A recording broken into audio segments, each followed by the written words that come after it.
Welcome to Writing Westward. I'm your host, Brenden Rensink. Today I will talk about the late Jeff Metcalf's book, Backcast, Fly Fishing and Other Such Matters. I'll be reading some passages and sharing a few stories of my own about the outdoors. Thanks for listening. Let me take a quick moment to explain a bit about the podcast and who produces it. Writing Westward is a production of the Charles Redd Center for Western Studies at Brigham Young University. For better or worse, it's a one-man operation with me, Brenden Rensink, playing role of host, producer, sound engineer, and everything else. I'm associate director of the Redd Center and an associate professor of history at BYU, neither of which roles trained me for the current task. But I do have a lot of fun doing this because I'm passionate about better understanding the North American West, the region I have called home for most of my life. In each Writing Westward episode, I have a conversation with writers of the region. Academics, journalists, novelists, poets, scientists, anyone authoring anything about the West.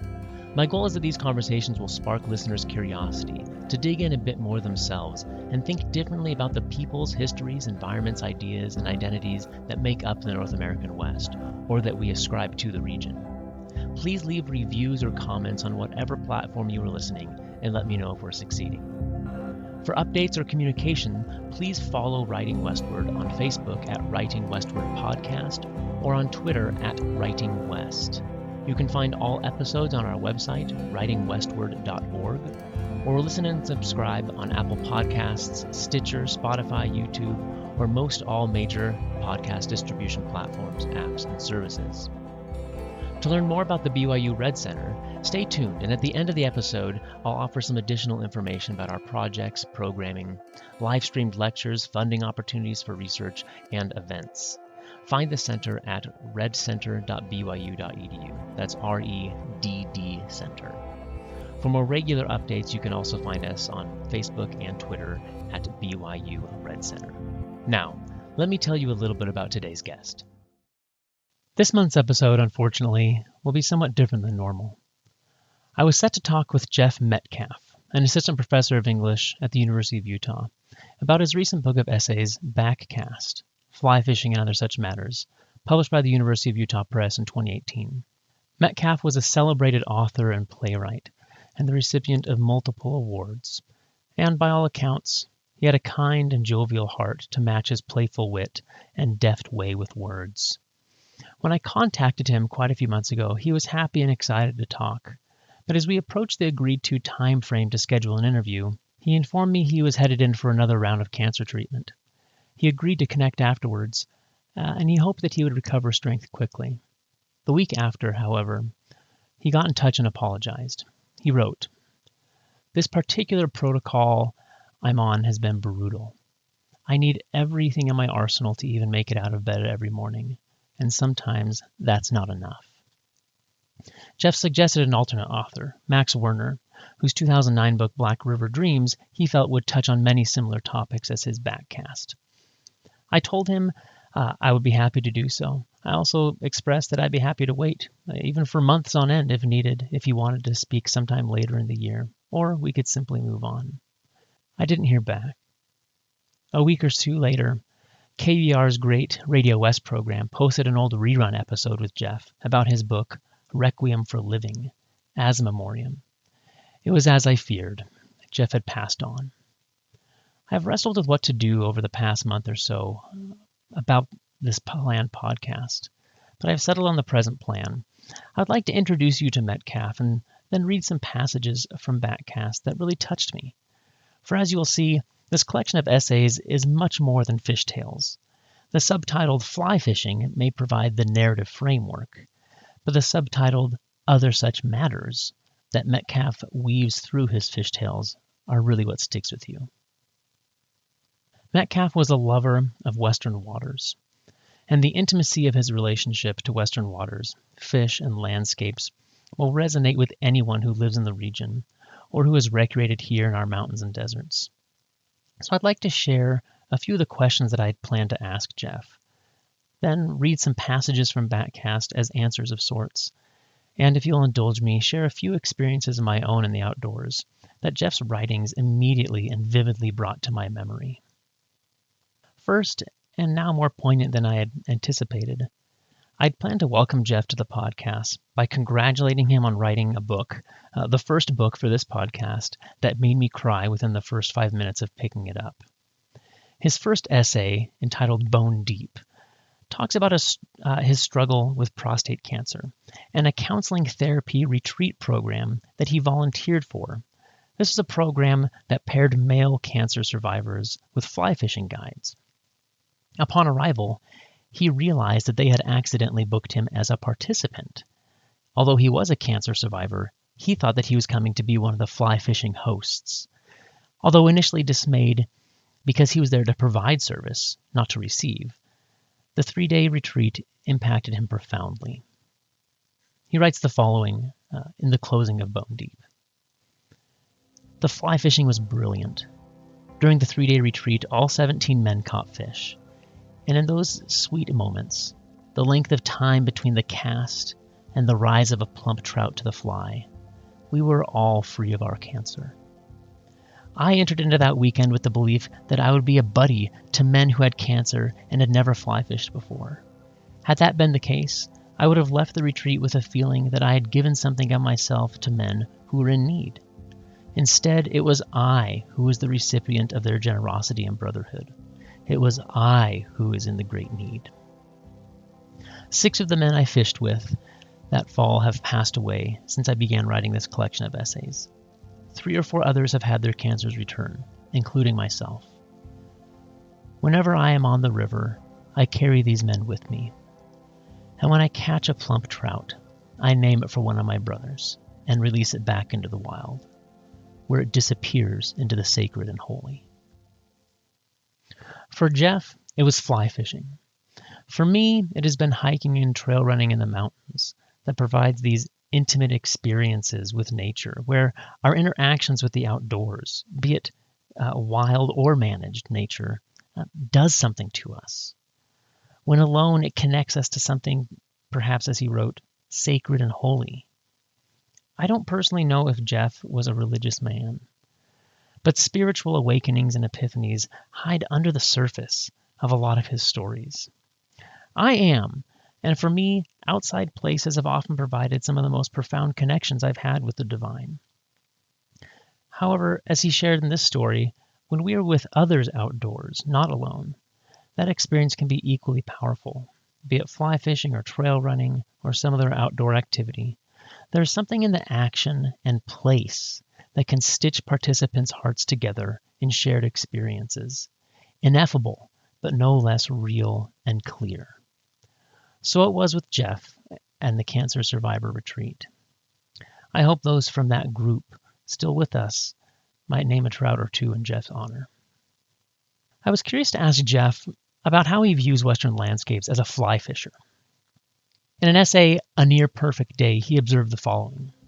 In rare moments on the river, time floats and slows to an immeasurable rhythm. The landscape of mountains and rounded hills dissolves into the river. It is all one can see, the narrow window of trout and water. Such is the hypnotic power of trout. I really loved his imagery, and I wanted to ask him if this happens as he drives around the West. Did this, quote, landscape of mountains and rounded hills really dissolve from his sight? When I drive around the West, I'm often casting my eyes upward, searching for ridgelines and canyons, potential routes for future hiking or trail running adventures. For Jeff, did that topography blur as he instead focused on the tiny ribbons of water he knew must lie between those ridgelines, hidden drainages where trout were waiting for him? I do think that our interest and background, whatever it is that we bring to Western landscapes, does radically alter the way we see and read the lands around us. I spoke briefly about this with Dene poet Taisiat Siti in one of the first episodes of the podcast, asking her about how she viewed her Dinétah Navajo homelands and how she views them differently than perhaps I do driving through the same lands. Recently, I've gone on a couple trail runs with one of BYU's plant and wildlife science professors, Sam St. Clair. He researches ecosystems, aspen trees, how landscapes recover from fire, the impact of animals on those recoveries, and so forth. And it was an eye-opening experience, excuse the pun, when on one of these outings, we ran a loop that I had done multiple times before then and many times since. Up Battle Creek Canyon, then north on the Great Western Trail across some of my favorite meadows anywhere in the Wasatch Mountains, and then down Grove Creek Canyon. It's a wonderful loop. But as I was running with Sam, and I asked him questions about the topography, why certain trees grew in some places and not others, it became apparent to me how his eyes saw a completely different landscape. He saw decades and centuries of relationships between fire, aspens, gamble oak, all these things playing out across the hillsides, where I only saw the present beautiful views. His eyes, trained by science, asked questions and revealed truths about the landscapes past and present that were invisible to me. Perhaps this is why the allure of outdoor experience is so strong across so many varied populations. No matter our background, all of us bring things to Western landscapes that cause us to read and see them differently and connect to them differently. And for many of us, including Jeff, become obsessed with and dependent for those intimate experiences that we suddenly cannot live without. In the essay, The Last Steelhead, Jeff wrote the following: I am drawn to waters, rivers, Western rivers, and it is to the river I disappear when my life becomes complicated and confused. There have been many times when this has happened, and always, the river has offered salvation. For Jeff, it was more than just being hooked. Fly fishing on Western waters was more than an addiction or an obsession. It did something to him, and it did something for him. In his words, it offered him something. Salvation. Salvation from what? Many things. From the humdrum of daily life, from concerns, from worry. It offers us so much. Even before hearing the news of Jeff's passing, I knew that I wanted to talk with him about life and death, about mortality. As I mentioned, he opens his book with the story of a cancer survivor retreat. And Backcast's essays are filled with anecdotes and musings on how our lives are precarious and precious. But not a moment to be wasted, not an afternoon to be wasted. If there's a stretch of water nearby to be teased for hungry trout, why attend another department meeting, as he jokes about in one essay, when he could sneak out and fish, something that he apparently did regularly, much to his chair's chagrin. For Jeff, I'm not sure what came first. Was it fly fishing, informing his understanding of his mortality?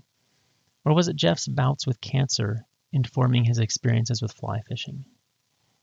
Maybe it was some of both. In the essay Split Second, he writes about driving back to Salt Lake after another excellent fishing expedition and a brush with death he had on the road.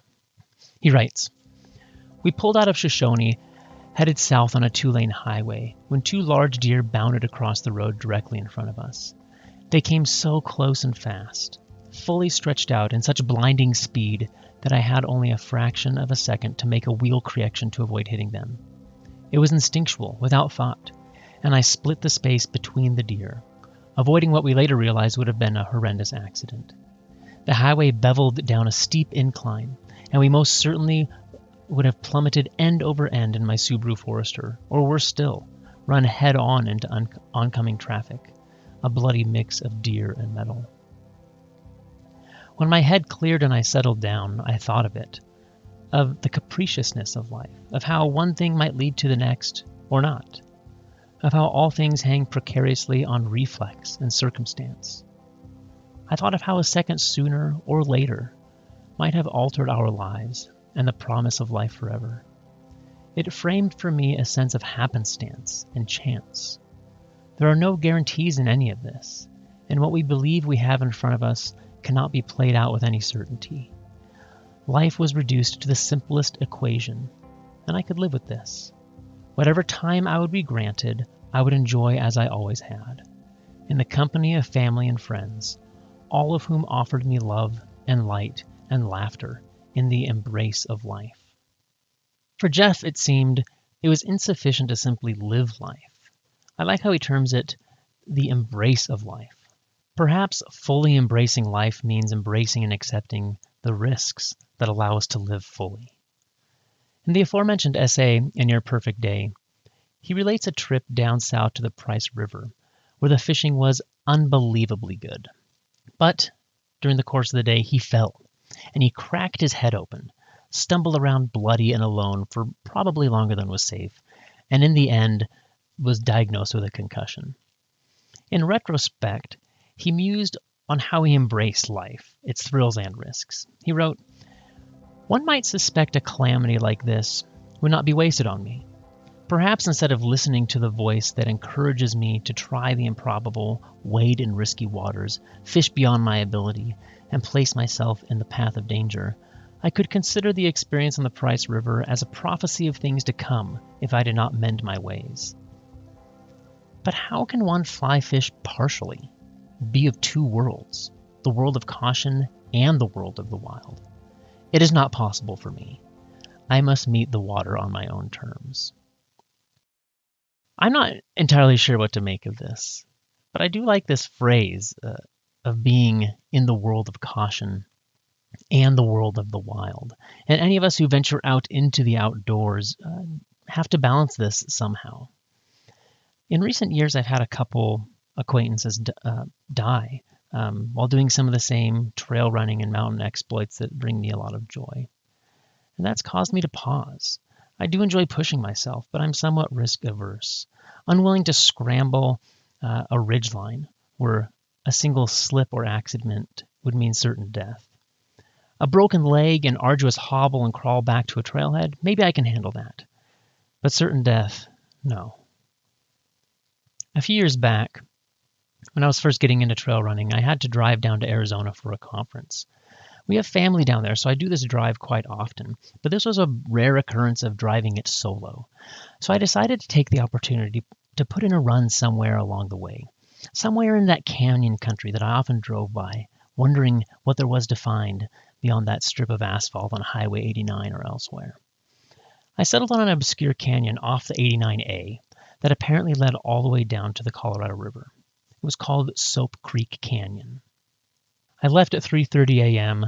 and arrived at the trailhead sometime in the late morning. It was a nondescript patch of dirt beyond a cattle fence that you had to close behind you. There were no other cars in sight. I bounded down the canyon and drainage, slowing regularly to locate cairns, pick my way down rock falls and slick rock, and in even one section, shimmy down a rope that had been affixed. It was about 5.5 miles down to the river, and the view there of the Colorado was worth every ache in my legs.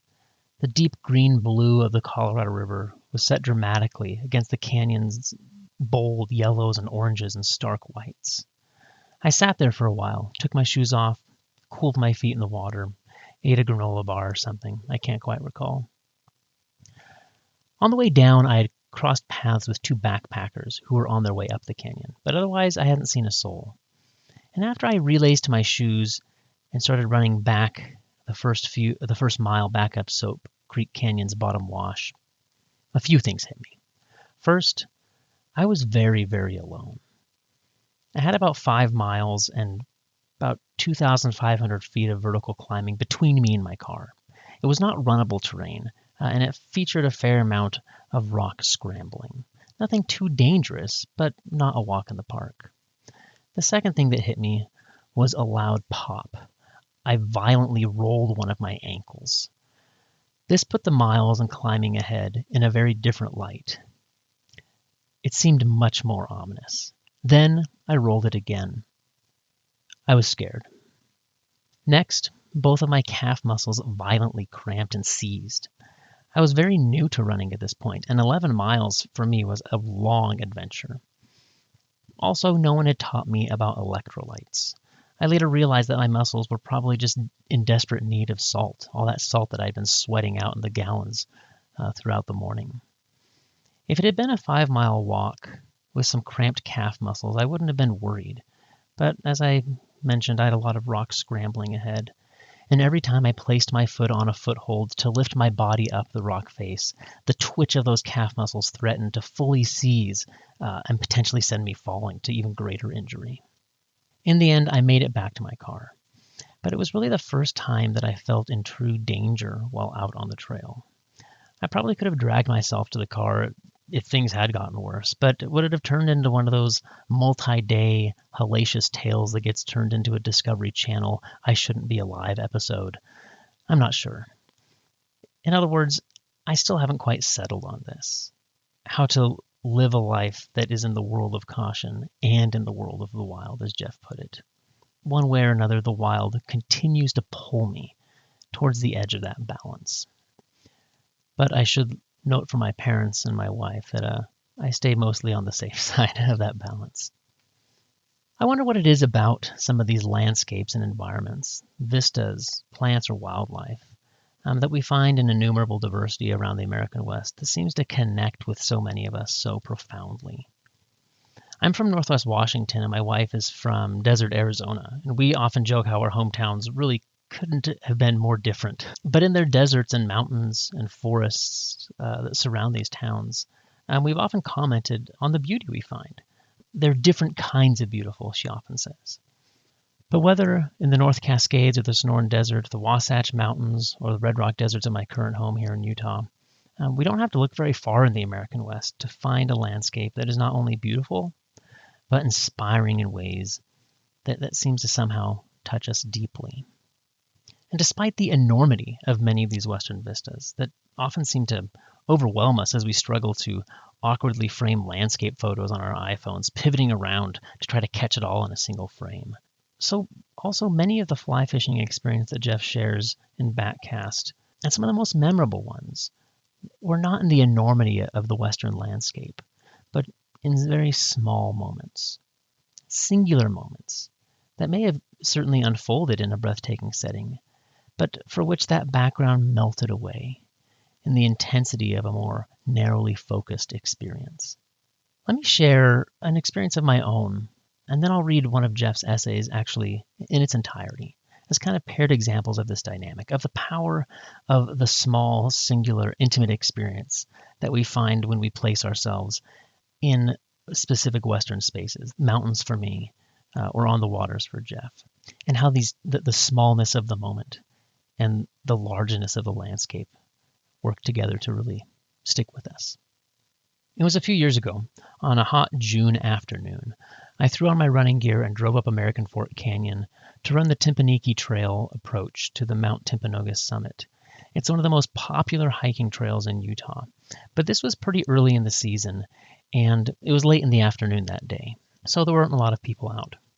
It was in the 90s when I started, and the heat evaporating from the ample runoff and streams made for heavy, humid air along the lower portions of the trail. But it cooled quickly as I climbed. On my way up, I found a number of snowfields still intact, which require some careful navigating, but weren't too dangerous. I encountered quite a few mountain goats as I worked my way up the switchbacks, from the Timpanogos Basin up to a saddle that gives you views down at Utah Valley. This included one particularly grumpy male goat who stared me down and refused to get off the trail.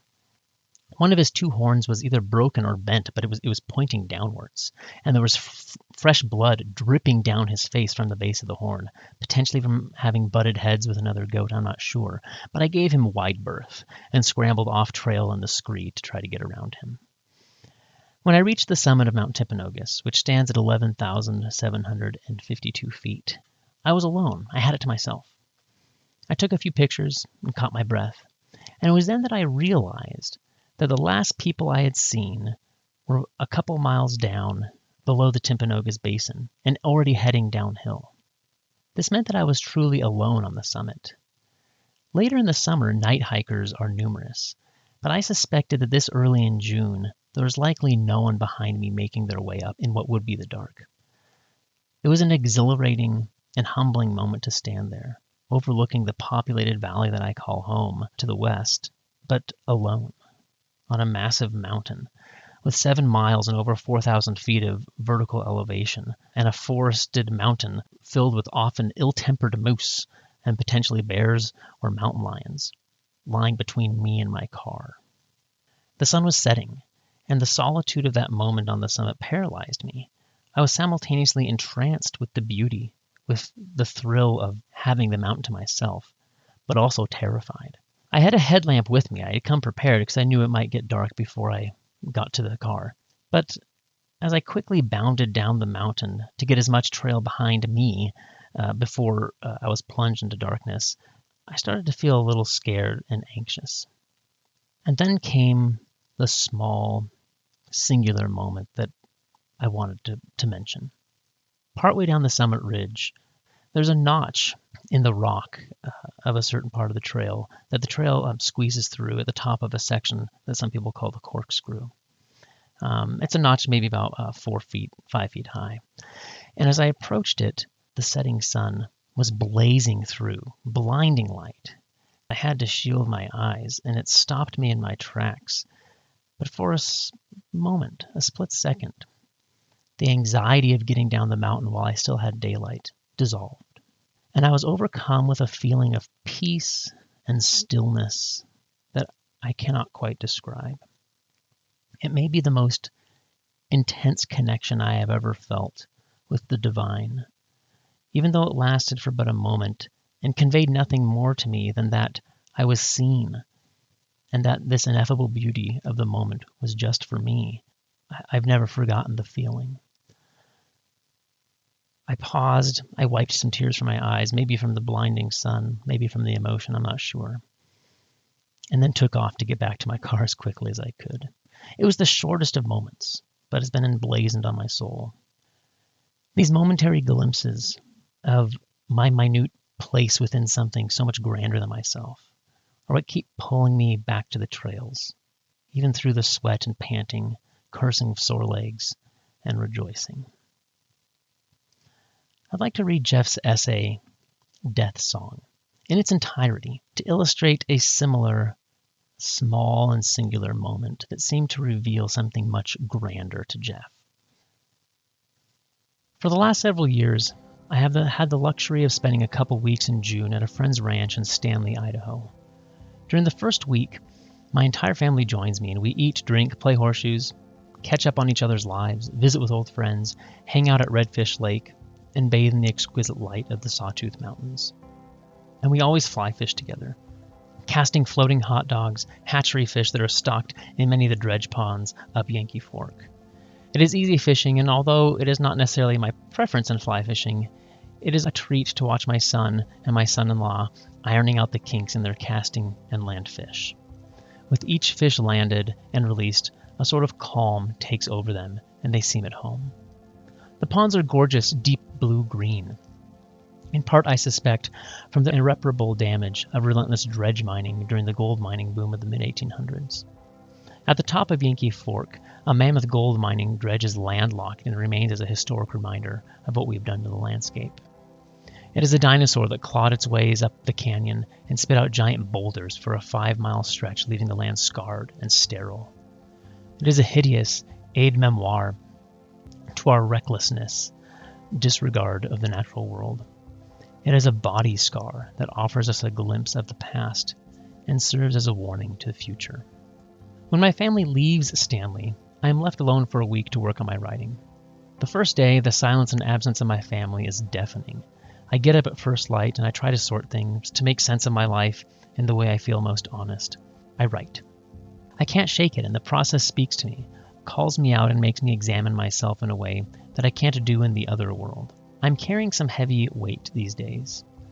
At the end of this self-imposed ritual, I return home to begin a course of radiation targeted at a tumor on my liver. It is the 4th appearance of cancer in my body in 9 years, and I am beat up mentally and physically. Fly fishing and wild water is an important element in this battle against a savage and uncompromising disease, and it connects me to the real in a most absolute manner. I would be crippled without rivers and trout. Earlier in the week, I'd noticed the appearance of salmon flies, thick and blanketed on the salmon river. Fish were reckless in their feeding, and since I was locked into an essay that was not cooperating, I grabbed my fly rod and made my way to the river. There was a small spot I liked to fish, and I knew it held some good-sized cutthroat trout. Perhaps I could entice a trout or two onto a salmon fly. Before entering the water, I studied the river's narrative. Much is revealed to a fly fisherman in the first moments on any stretch of familiar or unfamiliar water. Fluctuation in the river changes any body of water.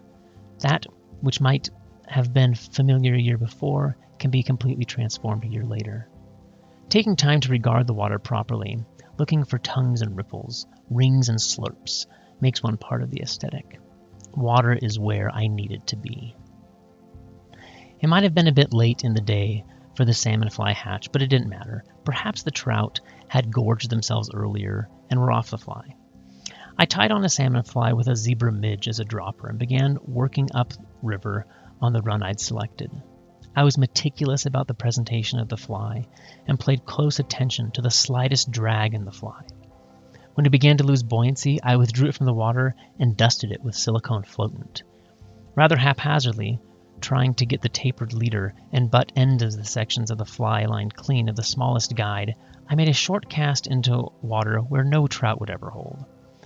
On perhaps my third or fourth cast, the water exploded. It startled me completely, and that seldom happens.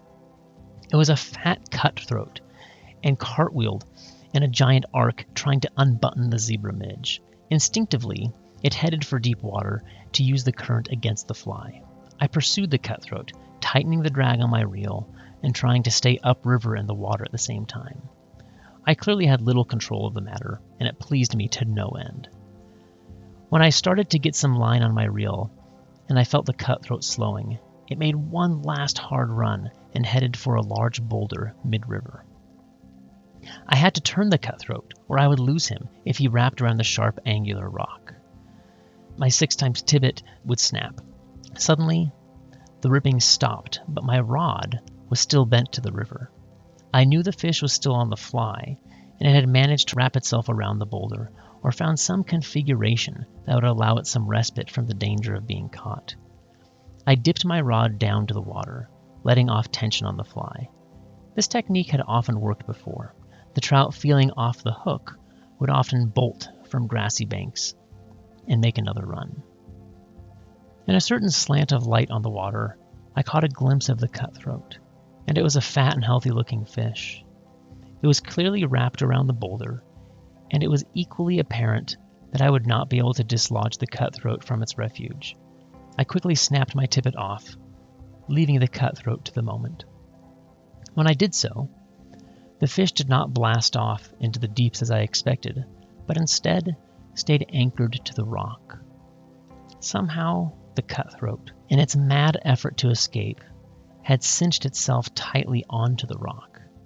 In vain, it slashed futility against the current. I tried to find a way to get to the rock and see break off the cutthroat, but the water was too deep and dangerous for me to wade. If it didn't break off soon, this marvelous, healthy, powerful cutthroat would drown.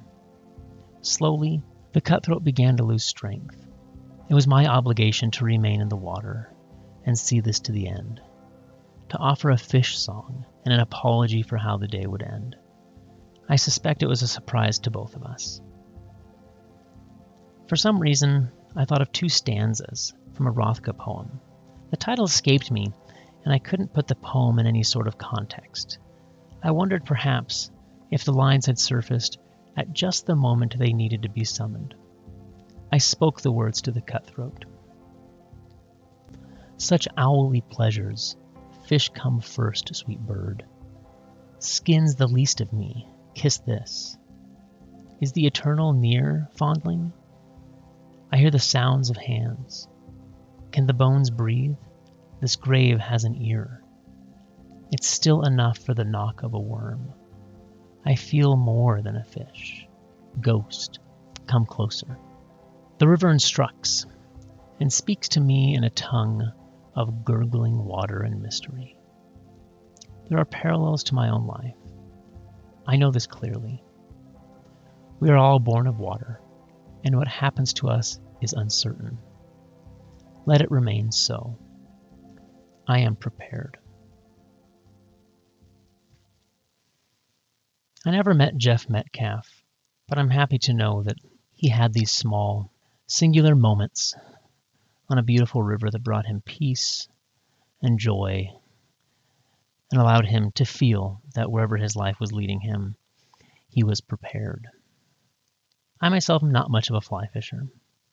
I try to cast a few wet flies at a cabin in my in-laws' family on the Henry's Fork of the Snake River whenever we visit, but I don't catch much. But even in those few experiences of my own, I can understand the allure of Western waters and trout that Jeff wrote about so eloquently. As we've explored in so many ways through the past 2 years of this podcast, the West can mean a lot of different things, and it can be fruitfully explored and examined in myriad ways, disciplines, topics, and so forth. But for me, and perhaps for Jeff, the core of the West, or the facet that seems to speak to us most strongly, are its natural places, wilderness, both wild and managed, rivers, mountains, deserts. It's the Western lands that speak to us most. I hope that listeners can take a moment to go outside, wherever you live, be it in the American West or anywhere else in the world, but to step outside and see what the land, what the natural world around you has to say. It seems that for Jeff Metcalf, that world spoke to him strongly and clearly and constantly, and it drew him to Western waters. It drew him to trout. For me, it draws me to the foothills and mountains, to trails, to places where I can be alone with my thoughts, to places where I can have experiences that connect me to something bigger than myself. I hope this episode hasn't been too unconventional. I've definitely shared more than I usually do of myself, and I hope you'll forgive me that indulgence. But I highly recommend that you pick up a copy of Jeff's book, Backcast, or perhaps one of his earlier works, like A Requiem for Living. He has a beautiful voice, and I think it will touch you as it did me. Thank you so much for listening, and I hope you'll subscribe and listen every month. Please leave a review on whatever app or platform you're using, or follow us on Facebook at Writing Westward Podcast, or on Twitter at Writing West, where you can get updates and leave comments. Writing Westward is a production of the Charles Redd Center for Western Studies at Brigham Young University. Our theme music was provided by local Utah composer Micah Dahl Anderson. Find him at Micah, D-A-H-L, Anderson with an O.com. I'll go ahead and put that link in the episode description if you didn't catch it. My name is Brenden Rensink. I serve as the podcast host, producer, sound engineer, publicist, and just about everything else, so you can direct any praise or critiques my way. I'm Associate Director of the Redd Center and an Associate Professor of History at Brigham Young University. I'm author and editor of a number of books on the West, borderlands, Native peoples, genocide studies, religion, and the environment. You can find out more on my website, bwrensink, RENSINK.org, or follow me on Twitter at Brenden W. Rensink. That's BRENDENWRENSINK. One last plug, if you live in the Intermountain West, check out the Redd Center's digital public history project, Intermountain Histories, by visiting intermountainhistories.org, or by downloading the free mobile app by searching for Intermountain Histories on your Apple or Android devices. With this website and mobile app, you can read carefully curated about complete with archival photos, bibliographies, and more. Well, until next month, be well, be curious, be kind.